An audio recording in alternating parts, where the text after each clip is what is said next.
The name is George Dickel. Well, actually, my name is Tony Katz, and that's Fingers Malloy, and we are Eat, Drink, Smoke. But the bourbon is George Dickel, except, well, it's not bourbon. It's whiskey. And what I did not notice until just now is that it's WHISKY. Oh. First things first, it's Eat, Drink, Smoke. Glad you guys are here, and we are reviewing the George Dickel Tennessee Whiskey Barrel Select. Now, the Whiskey KY versus the Whiskey KEY. The American version is whiskey with an E. The Scottish is whiskey with just the Y. No E involved, WHISKY. Irish whiskey, things like that. E is the Americanized version. This is called whiskey with a Y because when George Dickel, way back in the 1800s, came up with this concoction, what he said is it's as smooth as any scotch out there. So for marketing purposes, went with the Y. And being from Tennessee, they go with Tennessee whiskey as opposed to calling it bourbon. Now, what makes the Barrel Select interesting is that they take 10 barrels. I don't know if they do this every year. They do this every once in a while. And they take 10 barrels and they make this Barrel Select. So it's at least 9 years old. And it's usually between 10 and 12 years old. And then, boom, there it is. That's what they've got. That's what they've offered. George Dickel's old school name, Fingers Malloy. I mean, we talk about the old Granddad 114 being an absolute must in every liquor cabinet in America. A standard, a basic. Have you ever had George Dickel before? Oh, yeah. Oh, really? We've reviewed George Dickel before. Have we not? I cannot recall. You want to look it up? I will look it up. We've got nearly 300 episodes, ladies and gentlemen. I don't know. I can't remember everything. I think June is our 300th episode. Fingers wants to have a party. I'm not sure yet. I think we should have a party for our 307th episode. Makes sense. Just picked a number. I can't imagine where we did, but it's one of those names and it's one of those bourbons that most people are like, oh no, I don't drink that stuff. You don't know what you drink and what you don't until you've tried all of the things. I don't know how many times we have to say this and remind people. You don't know what it is you don't know. You have to give the things a go. You have to give it a try. It comes in at 86 proof, no applause. Fingers Malloy only applause for things that are 100 proof or more. A mash bill of 84% corn, 8% rye, 8% malted barley, which means this thing should have some sweet on it. So, yes, going back to answering your question, would you please? Right off the top, I see George Dickel single barrel 15-year-old Tennessee whiskey.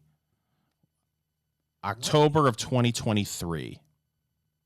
So nearly 3 years ago. Yes. Yeah. I could be forgiven for not remembering. This is a very light-looking bourbon, Fingers Malloy, as we're looking at this right now. This isn't even honey. This is more lighter apple juice. I could see that. And I gave myself way... Yeah, you took a man-sized pour. Ooh, Nelson. You got 3 fingers in the Kenzie glass right there. So as opposed to a Glencairn, we have moved to the Kenzie glass, which is just a little more fluted. You can still get your nose in there, really concentrate the flavors. That's what a Glencairn glass is supposed to do. Just like this style a little bit more. It's a more simplistic foot base, and just like the way that it looks. And on the nose, it's very simple. Yeah. You get some oak. A little bit of baking spice, and that's where I'm at. Maybe a hint of vanilla. Maybe. And I'll go a generalized sweet, but I'll say vanilla for you. And my glass is nearly half full, and you got to get your nose in there. Yeah. There's not much to pick up. That is simple. Oh, and is there white cream? No. If you missed the white cream story, go check out the podcast. Get it wherever it is you get your podcast. Just look for Eat, Drink, Smoke on all the podcast platforms. The Dickel Barrel Select right here. And again, big corn, you should expect a sweeter bourbon for sure. Fingers Malloy, enough sniffing. You ready for this? I've been ready for this all day. Wow. He's not even wasting time. Fingers Malloy is doing what's known as the Kentucky Chew. moving the juice around the palate, getting a feel for the flavors. I'm a believer in the 2 sips methodology. The first sip to set the taste buds, the second sip to really get an idea of the flavors and where you're at.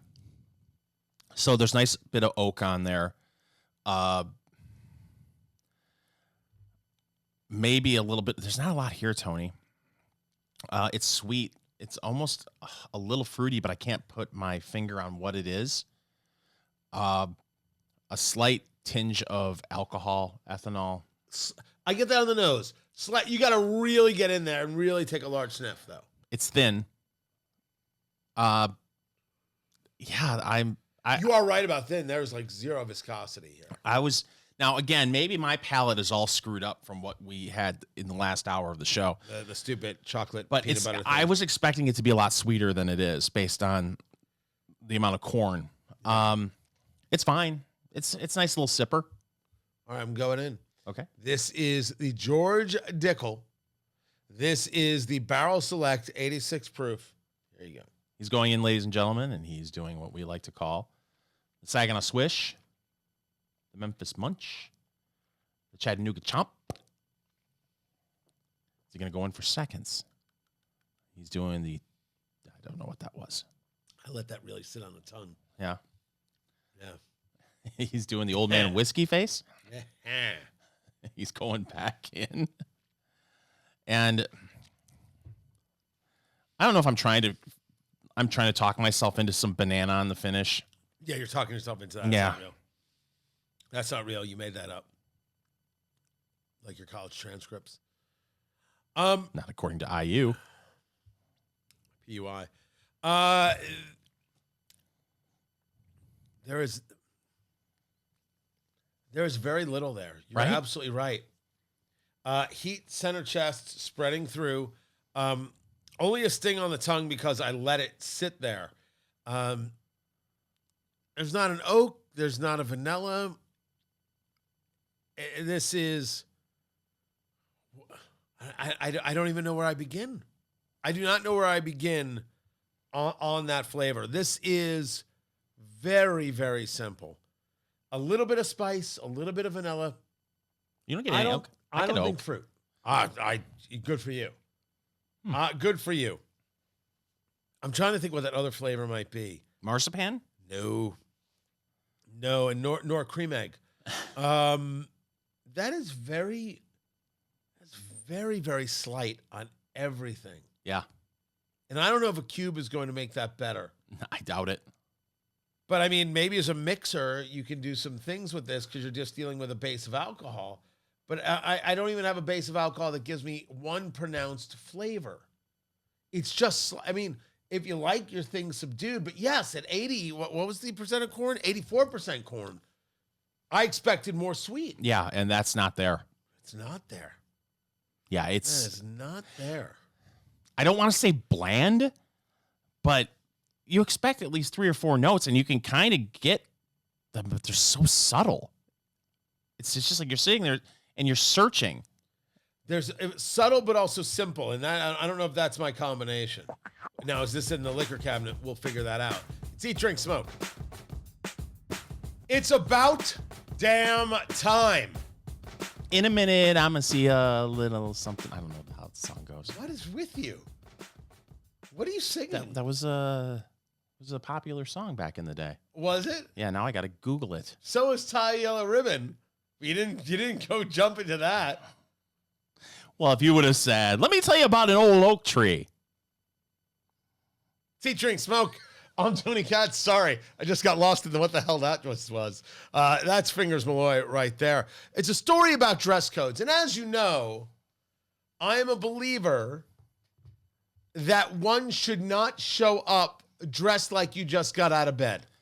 This idea, people in their joggers and their pajamas and the way they are on planes and the way they go out into the world, like somehow their right to be comfortable should trump their, willingness to like have some self-respect. It's gross. It's gross, Fingers. I agree with you. You know who else would agree with you? Who? Lizzo, who's saying it's about damn time back in 2022. Oh, did she? Yeah. Oh, good for her. Ruth's Chris is enforcing a dress code for customers in the dining rooms.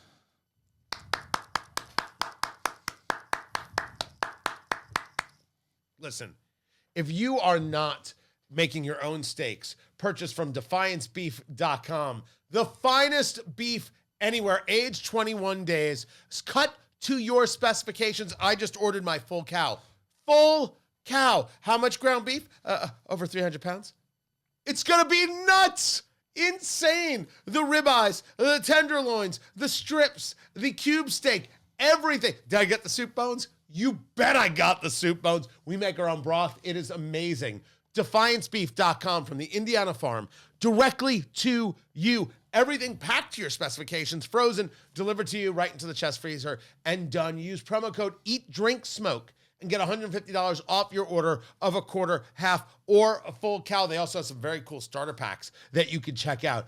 DefianceBeef.com. Incredible family, incredible people, incredible flavor, age 21 days. DefianceBeef.com. Use promo code EATDRINKSMOKE. Get $150 off your order. DefianceBeef.com. If you're not getting your steaks from them, you're allowed to go out to Ruth's Chris. I approve. I approve of the Ruth's Chris. I'm torn about this. Okay, so listen, they're trying to elevate the dining experience, Yes. correct? So they're saying it's business casual, no hats at the table, no gym wear, no tank tops, no exposed undergarments. So that's if you are in the actual restaurant part itself. If you want to be dressed like a common streetwalker, streetwalker. So it's either one or the other, eh? Yeah, these are your only options. Then you could sit at the bar, the lounge, or you could sit outdoors like an animal. But if you want to be in the restaurant, you have to uphold a standard. Thank goodness. I have never been more proud of a restaurant. More proud I have never been than I am of Ruth's Chris. Ruth's Chris. Try it today. So great. So okay, great. so I go back and forth on this. Should you be enjoying a ribeye in their dining room like you're dressed like you're going to Sparrow? Probably not. But at the same time, you're a chain steakhouse Nope. next to a parking lot. Nope. Let's not pretend that the King of England is 3 booths down waiting for his filet. First of all, this King of England would not eat a steak. Secondly, that's a Charles dig. Who does that? They're right and you're wrong. You don't show up in shorts or jorts. You don't show up in a tank top. You don't show up in flip-flops. You dress like you're going out for the evening. Have some self-respect. Why are you opposed to self-respect? I'm not opposed to self-respect, and I agree. You should not have a hat at the table. You shouldn't be wearing gym wear, tank tops. I'm a little bit against their idea of no exposed undergarments, but that's for a different day, that discussion. Having said You think that, everybody should see your thong? my thong? No. But I can get on Instagram right now and show you several thongs. Prove it.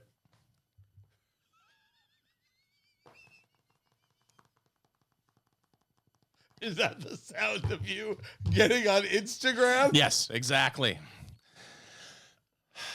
My problem with this is, okay, I'm with you on that list right there. Someone walks in with a nice sweater on and maybe some nicer blue jeans. If you nice jeans and a nice sweater, and they're put together, but they aren't, I wouldn't call that business casual by any stretch of the imagination. But if you're a Ruth's Chris and you're in a touristy area. I can answer this for you. Go ahead. The sweater, is it a cable knit or does it have the name of a local college team? Oh, no. We aren't doing some sort of varsity letter sweater. We're talking one of the finest sweaters that you could buy at Kohl's. I think that would be okay. But that wouldn't be considered business casual. It could be considered business casual. So one of the questions that they would have to answer is, what about golf attire? Which you want to see me get yelled at? You really want to see me get? Sure. I hate golf attire. What do you wear on the golf course? I don't golf. It's a shame. You really should take it up. I really should not. I don't know what it is I have no problem with people golfing. Right? I have Sounds no like you do. issue with it whatsoever. But like if I'm flying somewhere and there are guys like going on a golf trip, Mhm. and I see the way they're dressed, I guarantee you I wouldn't want to be friends with any of them. Not a single one. Please don't actually sit next to me. I don't know what it is. It's just It's a polo shirt and nice shorts. What are you talking about? something about it always gives me the feel that they would rob an old woman if she was looking the other way and the purse was open. Oh yeah, you Like, see that's- plenty of street gangs dressed in polo shirts That is who they are. and khaki Yeah. shorts. That is it. Oh, and the khaki shorts. Ugh. And none of them do leg day. It's just, hey, who else can I ostracize? Yeah, Who again, else can I push away from a show about cigars and bourbon? yeah.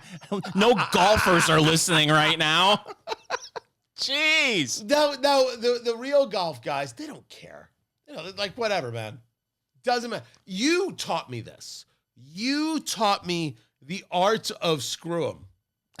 Because I said to you, this is a couple years back, I was thinking of getting a convertible. Mhm. Like I was looking at a convertible Mustang. But then I'm the guy who's got the convertible Mustang, and people are going to be like, oh, it's a midlife. And you're like, screw 'em. You've got the money. You worked hard. You want a Mustang. You want a convertible. Go get yourself a convertible Mustang. What are we even doing here? Who cares? That's the thing. Yeah, the whole And midlife that's the way I crisis. feel they feel. So good on them. Don't worry about me at all. I've always laughed at that. It's usually from younger people, like, "Oh, nice car, midlife crisis guy. Sorry about your." And it's like, for people who love cars, a lot of times they aren't able to afford that car until they're middle aged, and they've finally been waiting for a long time. They're like, "I can get this car." The heck, when anybody else thinks about it, Go get the car. yeah, and Right. go to Ruth's Chris wearing a sweater, knit cap. What did you say? Knit Cable knit. cable knit. I have no idea what that is. That's okay. I'll show you a photo. Oh, thanks. Can I tell you, I bought an SUV. I bought a used SUV. Is it cable knit? It is not. Oh. And I'm thinking I should get a convertible too. You should. I should. They're great. I really should. You have one. I do. It's fantastic. Let's talk about this. I don't know where I'm getting the money. It's Eat, Drink, Smoke.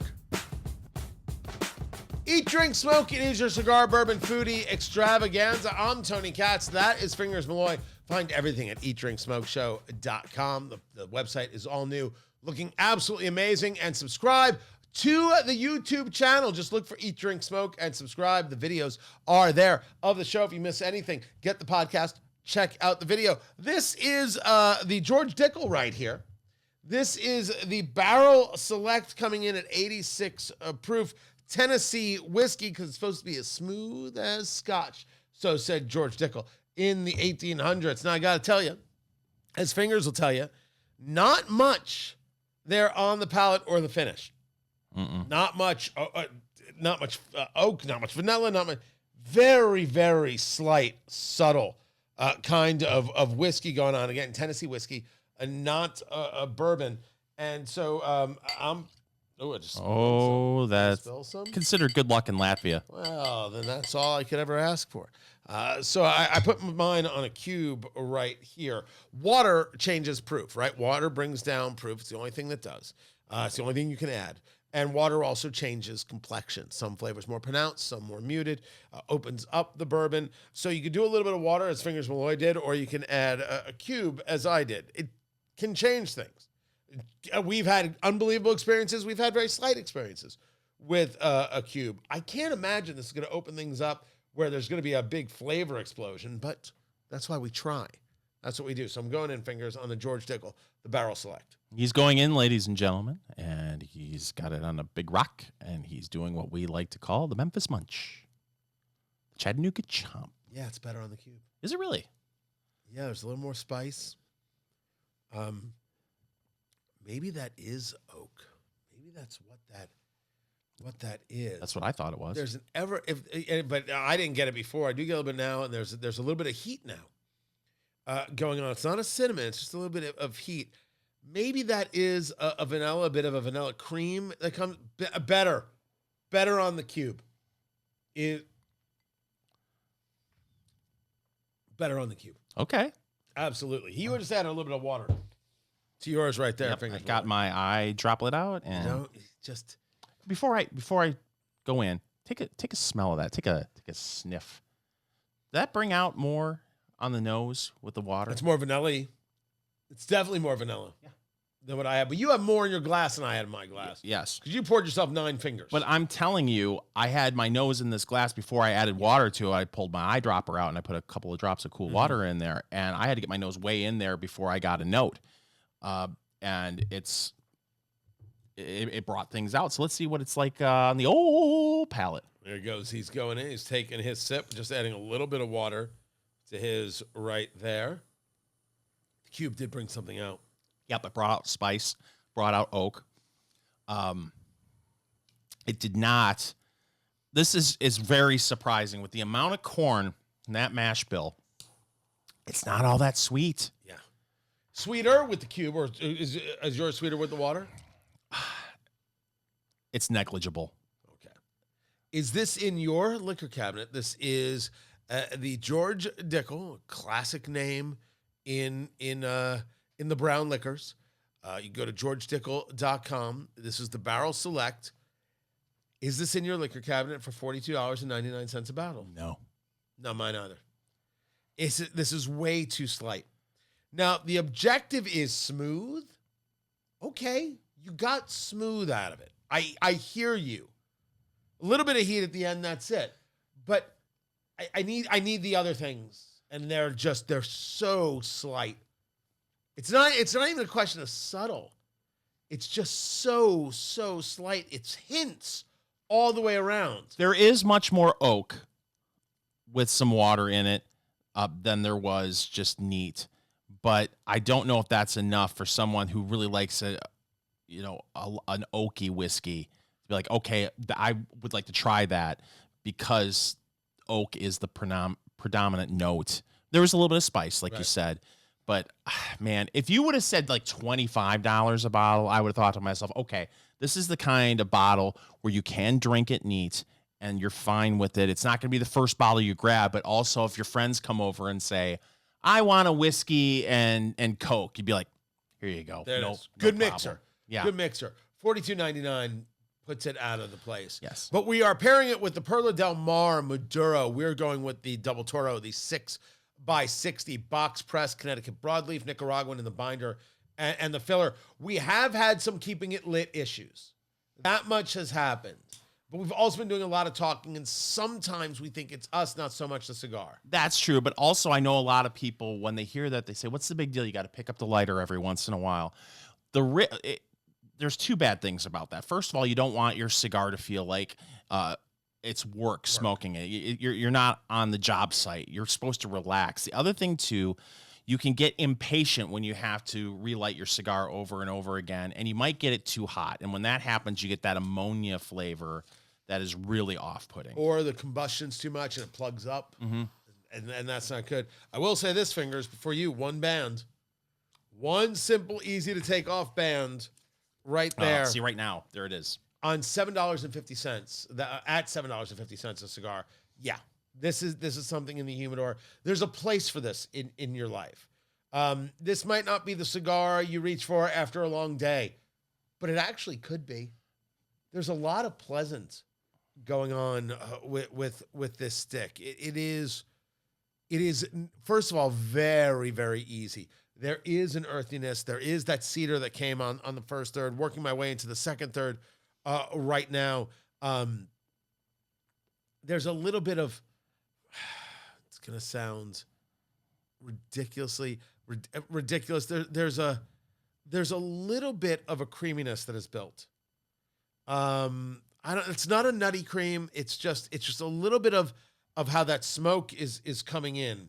And it's just a nice, easy presentation. It's a nice, simple cigar.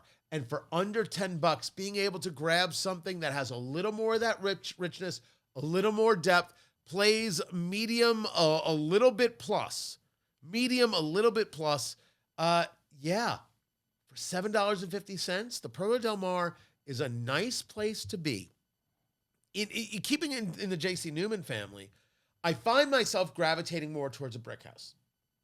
That said, going with the Maduro on the Perla Del Mar, I could see this richness playing for me a little bit more than that, than what some of the brick houses have. Now I'd have to smoke one of these and then smoke a brick house Maduro and see where I am with those two flavors. But $7.50, you're not going wrong. No. You can have these, and it's your weekend cigar while you're working, while you're in the garage. One of those kinds. Sure, this is also great for the golf course when you don't care. You don't care what happens to it. You need cigars for everybody. You grab one of these, everyone's gonna go, "Oh, that's nice." And honestly, that's it. You're having the experience without having to think about it. There's a real golf. We were talking about golfers. That's a real thing. Absolutely. To be able to have the experience and not have to get yourself super involved in flavors, textures, etc. And this is the stick for that. Right? Yep, absolutely. You would golf with this? Yes. You and the brother-in-law? Yes. Wouldn't think twice about it. Yeah. It is a nicely done, nice presentation. And we go back to the like even the George Dickel, that people overlook these kinds of brands. Like, oh, that's old, or that's old school, or Perla Del Mar. Oh, that's not a big fancy name. And there's a deal out there waiting for you. Well, what's nice about this too is at $7.50 a stick, if you're on the golf course and it falls into the sand trap, you're not going to shed a tear. Yeah, but you never hit the sand trap. Well, it could blow into the sand trap. Ah, I get it. Not my ball, though. I get it. It's always right in the middle of the fairway. Just right where it's supposed to be. Exactly. We need to get you on a golf course. Why? Why not? Why do you hate nature? I don't hate nature. And you get on a golf cart, it'll make you feel like you're in the Villages. Oh, all right. Where do I put my pineapple? Not in the cart I'm in. No? No. I could have sworn you said you got to bring your own pineapple. Everyone know what I'm talking about? You know what I'm talking about. You're all upside down in this conversation. Yeah, you do. You all know what I'm talking about. Find everything we do over at Eat, Drink, Smoke Show. More show to go. Keep it here. It's Eat, Drink, Smoke. Sometimes Fingers Malloy finds stories that don't make any sense whatsoever. He finds stories that don't have any real answers. And this is one of those stories. It's Eat, Drink, Smoke. I'm Tony Katz. That right there is the ingenue, Fingers Malloy. And here's the headline. Dealing with difficult people might make you age faster, study finds. What? It all makes sense. A recent study shows that interacting with hasslers who create problems or make life more difficult can contribute to faster biological aging. Well, if you tell me how not to deal with my parents, then I'm in. Whoa! Oh, you're right. No one's ever said that before. I'm shocked. No one has ever said that before. I disagree. Fingers Malloy Sr. is a delight. That man is a treat and a national treasure. There should be statues in his name. His real name? Was that enough? Yeah, that was good. I like that. I don't know. You work in a job. There are other people who work at that job. Sometimes they're difficult. What the hell am I supposed to do? Quit. Oh, there's that. You know what? Sorry. Finger solved it. Here's where I'm going to make the complex simple and in. bring everything together. We did a story in the last hour about Gen Xers. The death rate of Gen Xers is starting to become alarmingly high. Yes. Social media outrage, ladies and gentlemen. Dude. Dealing with difficult people on social media, staring at your phone, doom scrolling, letting your blood pressure spike because of something your neighbor said about golf attire. My kids are adults. My kids are imploring me to delete Twitter off my phone. Now, growing up, because of what I do for a living, I did not allow them on social media. My kids had no social media until they were 18. Yep. Absolutely zero. And some people are like, that's impossible. You can't keep kids off social media. I think my youngest had Snapchat when he was 16, right? Mm-hmm. That was it. And that's really talking with friends. I think it saved them. I do. They're happy. They're upbeat. They don't understand people with drama and anger. They turn away from it and on every level. I use the social media as part of how I make a living. It's part of what I do in content. But I think, what am I doing? I still have to use it, and there could still be posting, but only when I'm in front of the desktop, when I'm doing work, when I'm doing the shows, etc. Why am I looking at it on my phone? What's the point? I couldn't help but chuckle when you said that your kids tried to get you off of Twitter. This came up twice Because just last weekend. Because you and I had a conversation 2 years ago, and you said, I'm done. So let me tell you what I did. I absolutely was somebody who obsessed. I know I did. It bothered me. I'm trying to make a point. What is this? What is this nonsense that comes back? You have known me now long enough to know that I want to rationalize the thing. We disagree, but I want to at least rationalize the thing. If I said X, that's what I said. It wasn't some secret code. It would get me crazy. The amount less I do of social media from that time is night and day. And I think it was absolutely helpful. The amount I post now compared to what I used to, if you want to have a system on X, Twitter, where you can have subscribers, you have to have 5 million impressions in a 3-month period. I have 3.3 million impressions in a 3-month period, almost every 3 months. The amount of work I would need to do to get to 5 million, I don't want to do that work. I could hire somebody to do that work. Also, I think that I really wish Elon Musk would look at this business model and say enough with the paid content, because I think it's made things worse. The amount of ridiculous stuff that's put on there just to get clicks between rage bait and... It's insane. Yeah. And the other thing, too, is you're seeing studies that's saying anywhere... It could be as high as 64 to up to 80% of Twitter accounts are bots. What are we doing here? You know, I used to be on Twitter a lot. Yeah. And you know, recently, because I'm trying to build other things besides, you know, outside of Eat, Drink, Smoke, trying to build up my brand again to where it was, you know, maybe 10 years ago. I've thought about fingersmalloy.com. Yeah, fingersmalloy.com is where I'm Substack and do lots of other audio besides Eat, Drink, Smoke.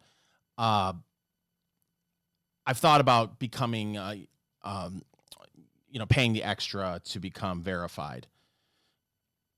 But the problem with that, between the bots and then also how it makes me feel getting on social media.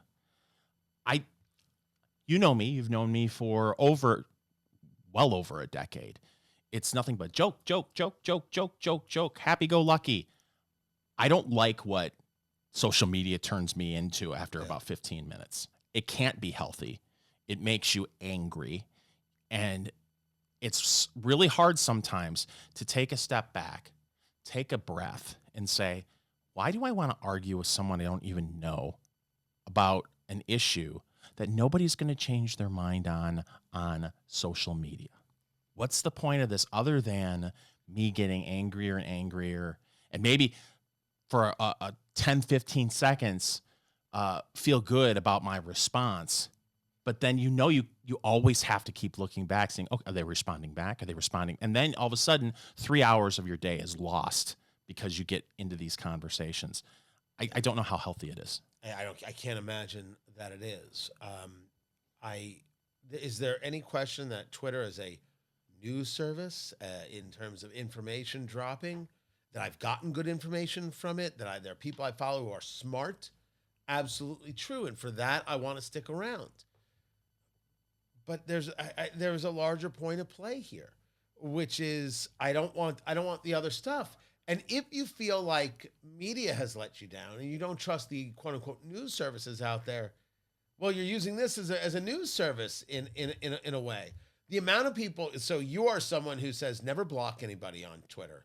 No. Mute them. Yes. Don't give them the satisfaction. Absolutely not. Of a block. Just mute them. And I have to be at 1,000 people by now.